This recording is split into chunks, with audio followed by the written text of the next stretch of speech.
Sebenarnya ini orang-orang yang kayak begini, yang suka mengharamkan ziarah kubur, mengharamkan maulid Nabi, tidak membolehkan tahlilan, dikit-dikit musyrik, dikit-dikit kafir.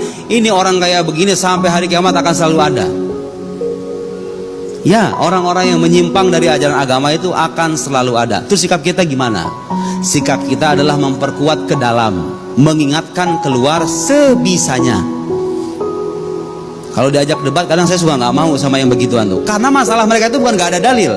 Dalil itu banyak, masalahnya mereka nggak mau mengakui aja, gitu ya. Coba ini ya, logika-logika yang kadang disebutkan itu.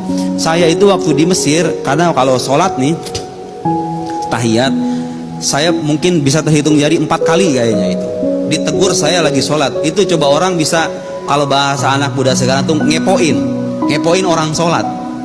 Bacaan tahiyat saya itu kan asyhadu an la ilaha illallah wa asyhadu anna sayyidana Muhammadan Rasulullah. Itu yang diajarkan sama guru-guru kami. Bahkan di Mesir, guru saya kalau azan nih, azannya itu ditambahkan sayyidana. Asyhadu an la ilaha illallah, asyhadu anna sayyidana Muhammadan Rasulullah. Di azan itu ditambahin. Boleh nggak? Boleh. Karena azan itu tidak punya kesucian seperti halnya Al-Quran. Bahkan justru penambahan sayyidana itu bentuk penghormatan kita kepada Nabi, supaya mukhalafah li ahlil bid'ah, supaya kita beda identitasnya dengan ahlul bid'ah.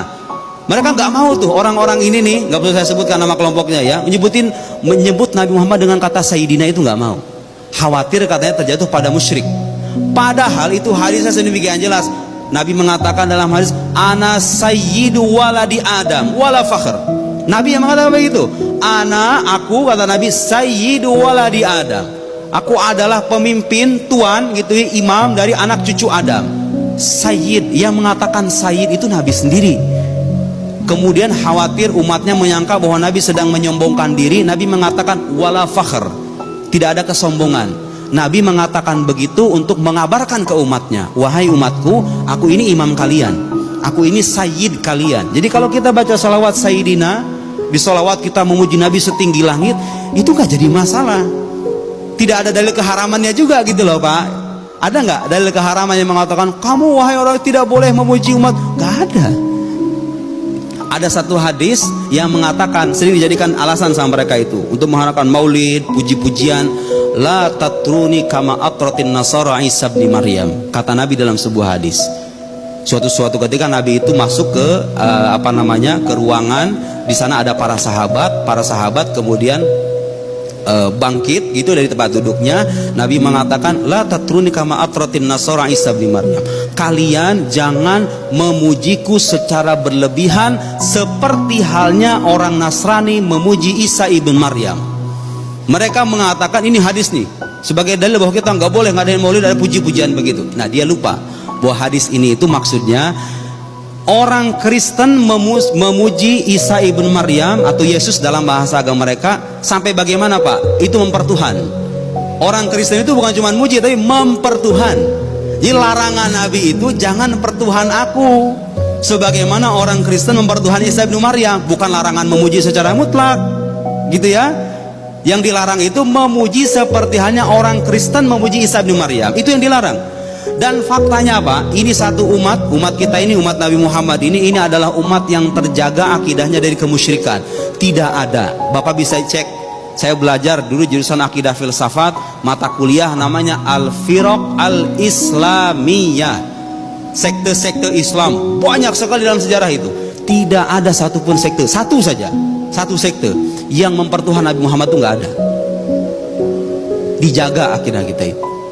Dan Nabi sendiri mengatakan, masyirku akhafu alaikum, kesyirikan itu nggak aku khawatirkan kepada kalian. Nabi itu nggak khawatir kita syirik. Seperti hanya orang-orang itu khawatir kita jatuh dalam syirik, ya kan? Nabi itu nggak khawatir.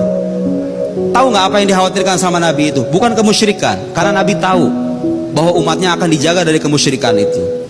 Yang Nabi khawatirkan itu adalah dunia. Antana fasufiha, kalian saling berlomba-lomba, bersengketa, berantem, ribut gara-gara. Dan sekarang terjadi kan, orang-orang Islam tuh kurang kaya apa tuh negara-negara Arab itu. Kenapa saudara-saudara kita masih terbengkalai begitu? Fulus, masalah dunia. Semua itu adalah masalah dunia. Banyak orang-orang terzolimi, masalah dunia. Orang bersengketa, masalah dunia. Orang korupsi itu kadang ada nafsu duniawi. Negara kita bisa harusnya menjadi negara kaya, tapi menjadi miskin. Banyak orang yang jadi maling, jadi koruptor, nafsu dunia. Itu yang dikhawatirkan sama Nabi. Jadi kadang kita beragama terbalik nih. Sesuatu yang gak dikhawatirkan sama Nabi kita khawatirkan. Itu ya, Nabi gak khawatir kita musyrik. Orang itu gak boleh maulid nanti musyrik, gak boleh ziarah kubur musyrik. Nabi gak khawatir kita musyrik. Tapi sesuatu yang dikhawatirkan sama Nabi, yaitu dunia, malah kita tenggelam di dalamnya. Nauzubillahi min dzalik.